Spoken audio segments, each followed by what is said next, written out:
dito, pero ibang tao pala. May nakita kasi kalahati Sakit. ng katawan na dalang pastikan. So from waist hanggang paa. Tapos pareho sila ng palatandaan. So inangkin ito ng pamilya niya. So pinaglamayan ng ilang araw, tapos nilibing dito. Tapos nagulat sila na biglang ito umuwi at sabi, ha? Multo ka ba? Ayun pala, umalis si Mister mula sa kanyang bahay noong August 1 dahil sila ay nagtatampuhan ni Mrs. Sabi sa kanyang, multo, bakit ka ba nabuhay? Eh, nilibing ka na. Ngayon, inimbestigahan kung sino ba. Pinaglamayan at nilibing.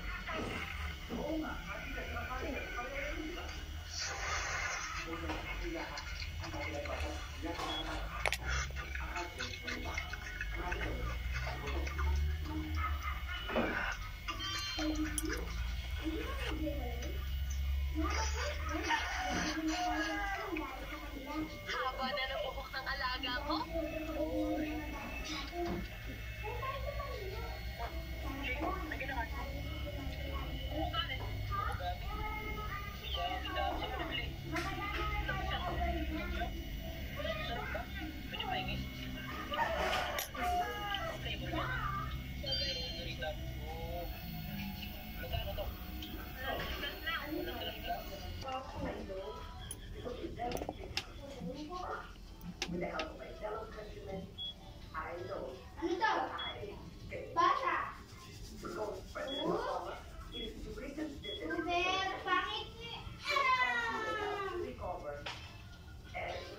Sakit.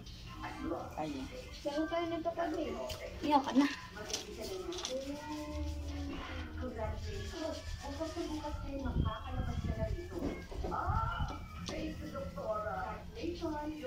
Ano ba yung nakawala? 3 ang nawawala. Ano nga tilapia?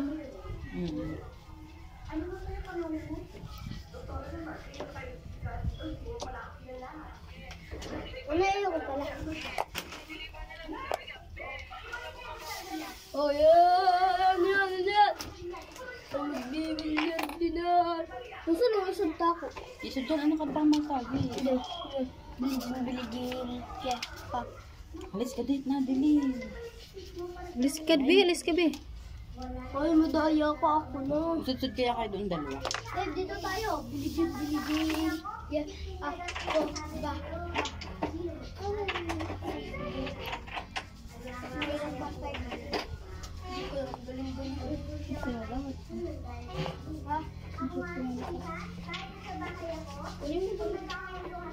Biligin. Oh, ba. Kaso hindi na sila naka... Wala na napatanggalin dito. Kung malakasan lang yun. Oh, ba. Lahat naman kasi nang lilinisan ko, hindi naman kasi ganito kadami. Kaya nakakatamad mag video.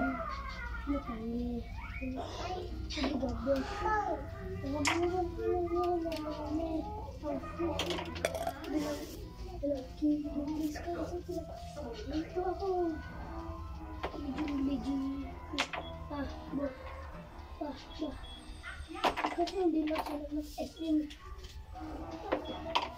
Biligin. Ba. Dami ikaw.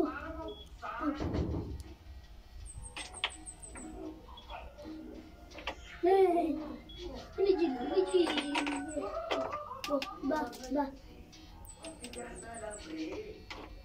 Dami ako. Unod ka ba ng Batang Quiapo? Nakasura si David Magaling ang umarte, effective ang ano niya, kakasura. Oo. Biligin. Pero tinagal-tagal pala na buntis at 1 taon na yata ay para na may wala rin magiging kwentong Patay na, namatay na ba? patayin na. Oh, pinatay pala. Tinuluyan niya. Sino nanay? Talaga si Yung sa Batang Quiapo. Ha? Batang Quiapo.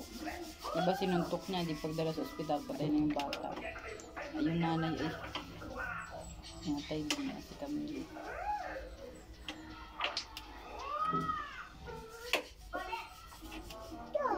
Biligin. Ano? Adam na. Biligyan, biligyan.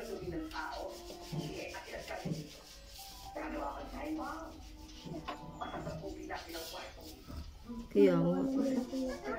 Um, Yun lang pala ang papel ni Camille. Kaya, tagal-tagal na buntis ay palang walang mag-i-istorya magkakaanak.